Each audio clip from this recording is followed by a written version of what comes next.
What you're about to watch is a clip from my Brandlytics training where I get together with entrepreneurs, thought leaders who want to build their brand using YouTube and making data-driven decisions to blow up their brand this year. Enjoy.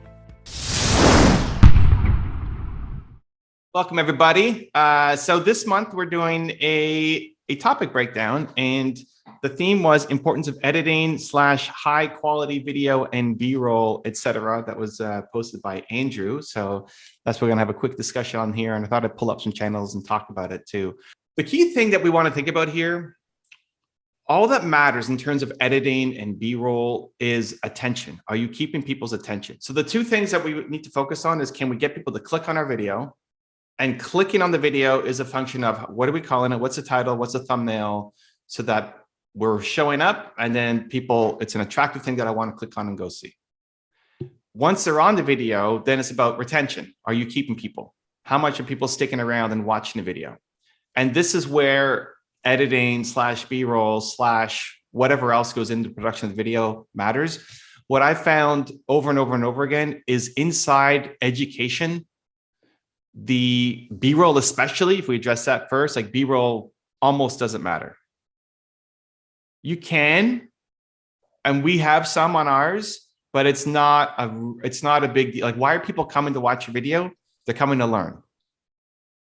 You know, if I mean Andrew specifically, if Andrew, who's doing fitness videos or recipe videos, if you're going to be showing off B-roll of the food or your biceps or, you know, whatever the thing is, cool. But if it's B-roll of somebody else, like just some guy working out in the gym, then it's probably not going to have a big impact.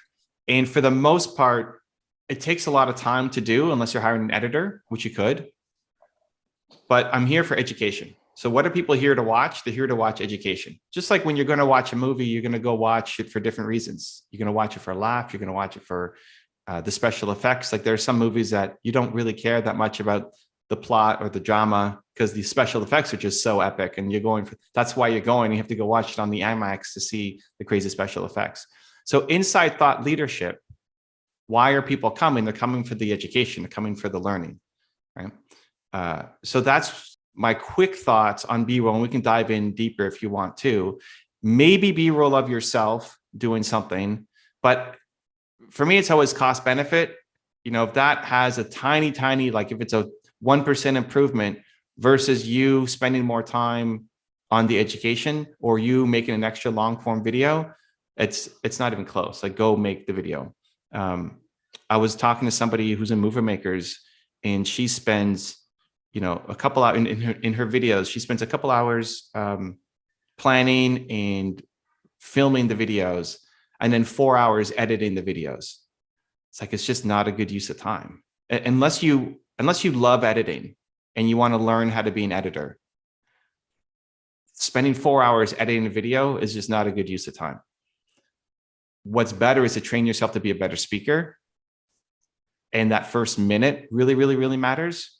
Most of you are probably good once you're in the video at holding attention. So if you're doing an interview, you know, if Lydia's doing an interview with somebody, or Andrew's going through his workout routine, or sharing something on your iPad or whatever, like once you're into the content, you're probably pretty good at doing it. It's the first minute that really matters. And we default to thinking about like B-roll and such. In thought leadership, it has almost no impact. Dana says, what about a splashy intro video? As long as it contributes, so the intro really matters. Think about somebody's experience. So they're trying to learn how to write a book, right? In Dan's case, I want to learn how to write a book. I want to write my book in a flash. I've got a message in me. I want to get it out there. The scroll mindset is definitely there at the beginning, because I'm trying to justify, why should I spend time on this video instead of somebody else's video? And I'm making a judgment call in the first 30 seconds as to, do I want to keep watching this video or not? We've tested so many different things, and we still test. And it's probably one of the most frustrating things that I go over with my team, especially Ivan, who's been with me for so many years, is like, okay, but we've tried that before. We've tried that. There's not stuff we're struggling to find new things to try. And whether it's our own ideas or, you know, we're modeling a Mr. Beast video or something else, we've tried theatrical intros with crazy music and motivation. We've tried showing words on the screen and flashing it in. We've tried like massive supercuts, so like boom, boom, boom, boom, boom, boom, boom, boom, boom. And the thing that still has the biggest impact that we cannot beat is just going right in with a powerful opinion in education. Because I am watching your video. Why? I'm not watching your video for entertainment. I mean, maybe you guys are really funny. I'm not. You're not coming and watching me for my jokes. You're coming to learn. Yeah, you're coming to learn. You're coming to learn. You're coming to get better. So if somebody's in that education mindset, you have to lead with teaching me something that I don't believe. So what do you believe that I don't believe?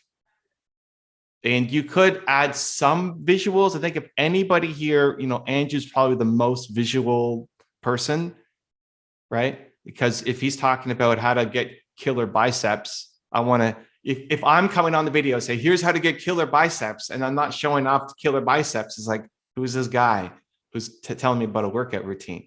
Where everybody else here, I think, is more just about like what's in your mind, right? If Dan's going to teach me about how to write a book, I can't make a judgment call. Like, what's the set going to be? Maybe there's a ton of books behind him. It doesn't really matter though. Like, I'm trying to get the sense of what's in his brain for all of you. Like, how do I know if Phil's a good lawyer or not? Is there a Lawyer of the Year award that he can hang on his wall? You know, like, I don't know. I can't make a judgment call until I hear you speak for most of you. So then the most important thing to hook attention is to hear you speak. So what are you going to share with me that's going to make me stop the scroll? So if I want to write a book, I'm going through videos. I see Dan's, okay, I'm giving people like 10 seconds, 15 seconds, 4 seconds, 30 seconds. I'm scrolling through videos before I decide to go and watch that 20-minute video. And so you've got to capture my attention in that first 30 seconds to a minute. And if you can and keep them, then they're much more likely to stick for the whole video. And then having B-roll and stuff in the middle of that video has little to no impact because it's an education. Evan? Yeah. Hey, Pablo. Evan? Sorry, guys, I'm in the car, but one time you mentioned that one of the things that it can be good is when we use 2 cameras and you show one of your videos. You can. This is like incremental improvements. So if you have a second camera or a higher quality camera, it's incremental improvements. But I would always default to making more videos than production quality of videos. Quality of thought really, really, really matters. Quality of thought is the most important thing because you're a thought leader. This is a thought leadership kind of video. So quality of thought really matters. Production quality is not what they're coming to your channel for. So if you're already at max capacity in terms of if you're making daily videos already, then we can start worrying about production quality. Otherwise, like I'm here, I'm selling my place. I bought a new home. I'm selling my place. So it's being staged right now. Lydia says, I like the colors, but this is not my usual kind of vibe and environment. But whatever, I can make videos from here. It's not going to make a big difference. You know, it would not impact my retention as long as it doesn't impact how I show up. Because if I show up and I'm insecure and I feel like, oh my gosh, why am I? This is not my usual microphone. You know, it's not my usual anything. You know, does it matter for you guys? You know, no, it's like, that's it. I'm dropping out of Brandlytics. Evan changed his background. He's not on this fancy microphone. I'm out. Screw this guy, right? No, because you're not here because of my background or the microphone I use. You're here because hopefully I've got something that I can teach you from all the stuff that I've learned and tested. So that's all like minor improvements. If I'm learning, if you're going to teach me, Pablo, how to negotiate, then all I care is that I'm going to learn how to negotiate. And having a second camera, again, go prove it wrong. You know, it's not that you can't do it. They're just it's usually minimal improvements for most thought leaders, and the amount of effort goes through the roof.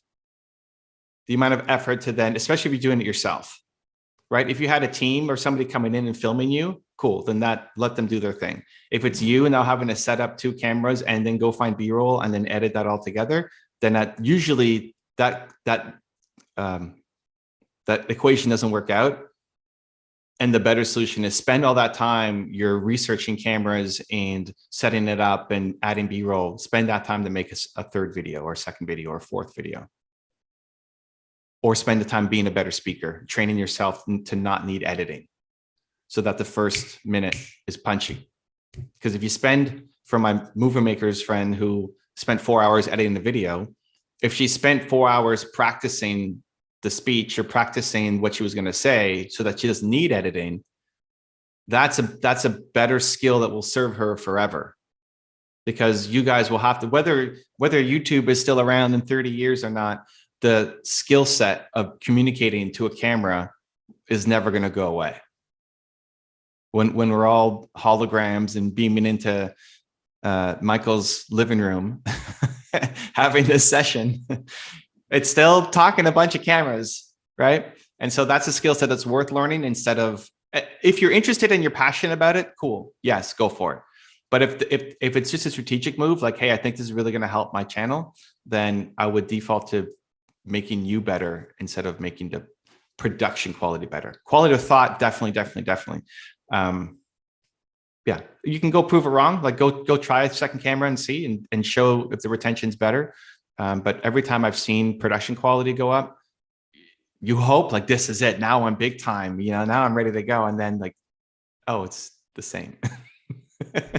If you want to see this full video as well as train live with me twice a month to blow up your brand, join the Brandlytics training program. There's a link to join right there next to me. Continue to believe. I'll see you there.